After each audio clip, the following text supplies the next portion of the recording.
Assalamualaikum warahmatullahi wabarakatuh. Perkenalkan, nama saya Hana Ayu Pratiwi, NPM 2203010027 dari Prodi Ekonomi Syariah.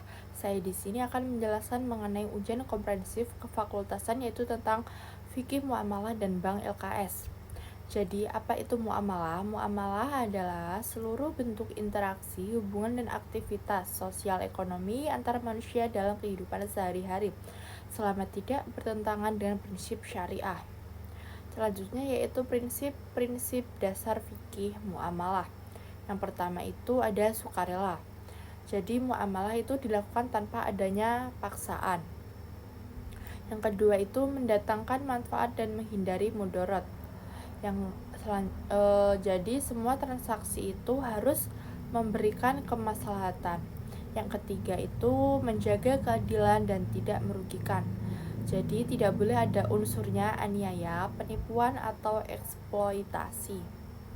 Selanjutnya yaitu masuk ke dalam konsep harta. Jadi dalam Islam pengertian harta yaitu harta adalah amanah dari Allah yang diperoleh secara halal, dikelola dengan tanggung jawab, dan digunakan kesejahteraan serta keadilan tanpa riba. Selanjutnya yaitu ada jenis-jenis harta. Jadi yang pertama itu berdasarkan kebolehan pemanfaatan, yaitu ada harta mutakawim, yaitu harta halal yang dimanfaatkan dan sah menurut syara. Contohnya yaitu ayam halal yang disembelih secara syara atau syar'i. Yang kedua itu ada harta ghair mutakawim, yaitu harta tidak boleh dimanfaatkan. Contohnya yaitu babi. Yang selanjutnya itu berdasarkan kesamaan nilai.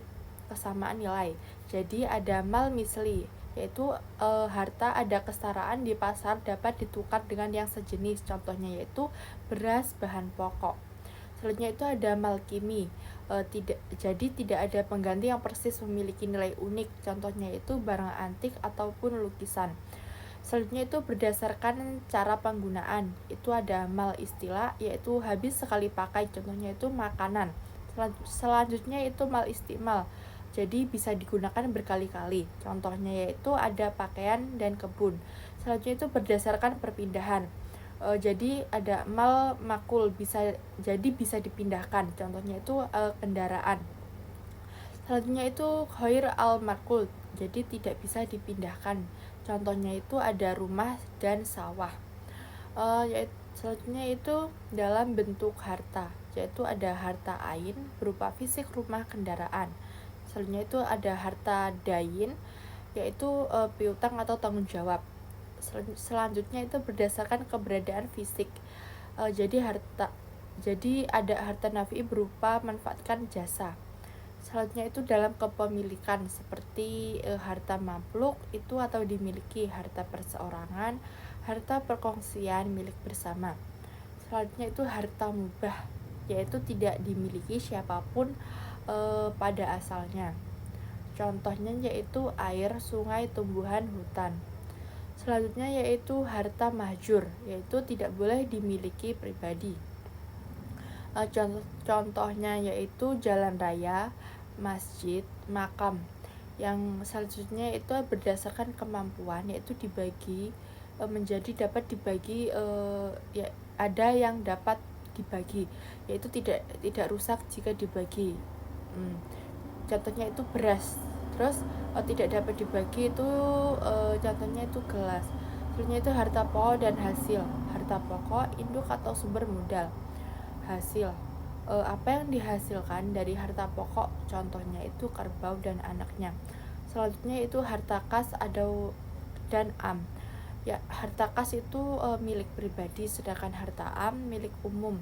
Contohnya itu jalan raya ataupun sungai. Selanjutnya itu konsep akad dalam Islam. Yang pertama itu ada pengertian. Jadi akad adalah perjanjian antara dua pihak untuk mencapai kesepakatan secara sah menurut syariah. Selanjutnya yaitu ada rukun akad. Yang pertama itu ada ijab yaitu penawaran.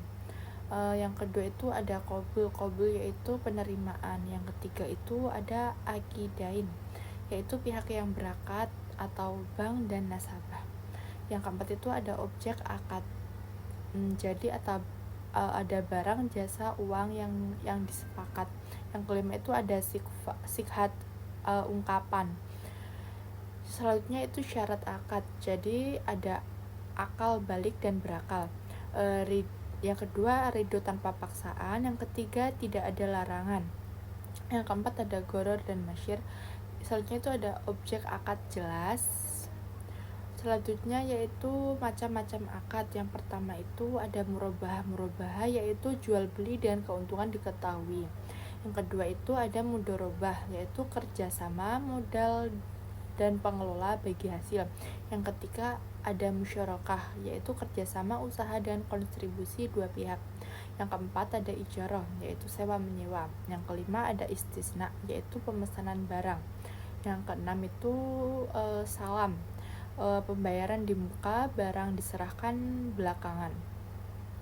Selanjutnya itu hiyar yaitu hak membatalkan akad. Jadi hiyar syarat itu membatalkan sesuai syarat. Hiyar ruyah yaitu barang tidak sesuai setelah dilihat. Selanjutnya itu ada hiyar aib, yaitu barang cacat. Nah, selanjutnya itu berakhirnya akad. Jadi kewajiban selesai pembatalan oleh salah satu pihak, durasi waktu berakhir, contohnya yaitu sewanya habis. Selanjutnya yaitu implementasi akad pada perbankan syariah.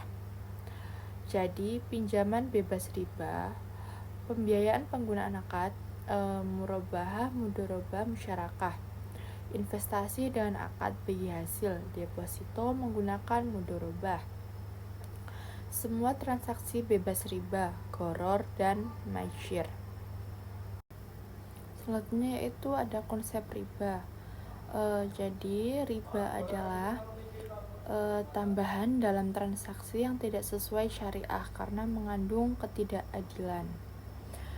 Jadi macam-macam riba itu yang pertama itu ada riba fadil.